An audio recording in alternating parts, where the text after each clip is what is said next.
It's Friday evening. I actually had a really productive second half of the day. This morning I was just psyched, but the second half of the day was really good. I got major progress on a big project, and I just want to keep going. But it's Friday night and we got a beach day tomorrow, so I'm headed to the store to get some stuff.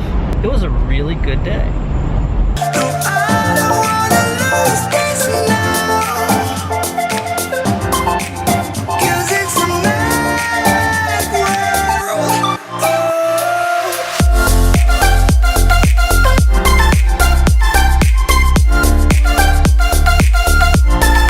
You gotta love Publix. Everybody who lives in Florida loves Publix.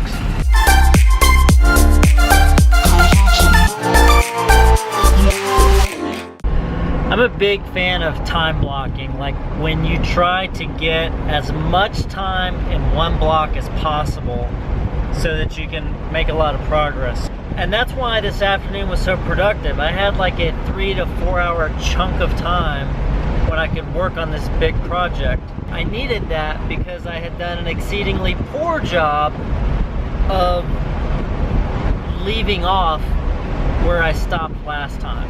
One of the reasons that David Allen's system is so effective is that it forces you to think about and write down the next physical action required for a project.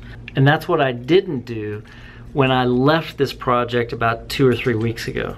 And because I didn't do that, it literally required a 2, 3, 4 hour block of time to make significant headway, because I had to resurvey the landscape and refigure out where I was at and come up with what were the next 1, 2, 3 steps. If I had just done a little bit of extra work the last time I put this down, I know that I would have made more progress in the last 2 to 3 weeks, because I would have known exactly what to do next. And that's the whole key. See, when you're about to stop working on a project, you know exactly what you would want to do next. Usually I just want to keep on going, and I know exactly what I should be doing next.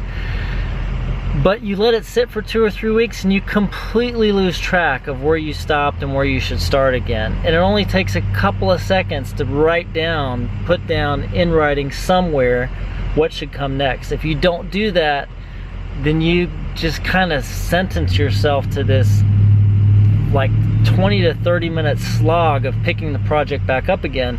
And that 20 to 30 minutes is enough friction that you don't pick it up for 2 or 3 weeks. None of us has enough free time, enough uninterrupted time to pursue a project from start to finish. So we have to do it in these bits and pieces. And the one little tip I could give you that I struggle with myself is create that cover sheet, that kind of master project sheet where you brainstorm, okay, what are the next 4 or 5 or 6 or 7 or 10 steps that I need to follow, and make sure that before you put it down, you've got at least 1 or 2 more that you know you have to do next. So when you pick that thing up, you can get right back into it, and you don't wait 2 or 3 weeks, because all you can think about is, oh my God, it's gonna take me so long to figure out where I'm at and what comes next, and I don't have time for that right now, so I'm gonna move on to the next little piece of the email or whatever it is, the inconsequential stuff. These are the projects you should be working on. These are the things that only you can do.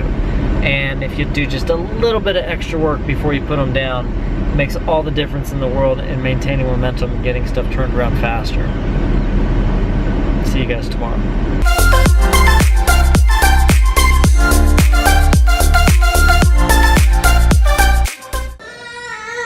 All right, Daddy, that didn't last very long. Story time got spoiled.